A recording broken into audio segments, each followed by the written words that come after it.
ఖమ్మం జిల్లా సత్తుపల్లి పట్టణంలో ఎమ్మెల్యే వెంకటవీరి ఆధ్వర్యంలో అమరవీరుల దినోత్సవం ఘనంగా నిర్వహించారు. మున్సిపల్ కార్యాలయం నుండి రింగ్ సెంటర్లోని అమరవీరుల స్తూపం వరకు కళాకారుల డప్పు ధరవులతో, నృత్యాలతో, తెలంగాణ ఉద్యమ పాటలతో ర్యాలీ నిర్వహించి తెలంగాణ అమరవీరులకు ఘన నివాళులర్పించారు.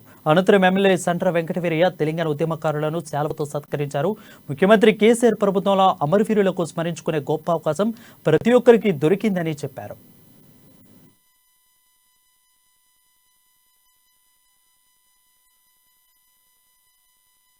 ఇవాళ ఎత్తైన అమరవీరుల స్తూపమే కాదు, ఆ అమరవీరుల కుటుంబాలను కూడా ఆదుకున్న చరిత్ర తెలంగాణ ప్రభుత్వానికి ఉన్నది.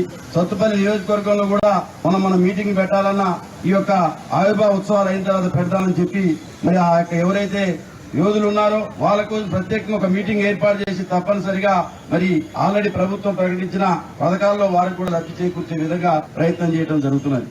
ఇలా దురదృష్టవశాత్తు ఈ యొక్క 21 రోజుల పాటు దశాబ్ది ఉత్సవాలు జరిగితే ఇలా అమరవీరుల యొక్క మరి జ్ఞాపకాలను నెమవేసుకునే అమరవీరులకు ప్రత్యేకంగా అంకితం ఇచ్చే ఈ రోజున కొన్ని రాజకీయ పార్టీలు దీన్ని వేరే రకంగా ఇవ్వటం ఎంతవరకు సఫలమని చెప్పి సందర్భంగా ప్రశ్నిస్తున్నాను.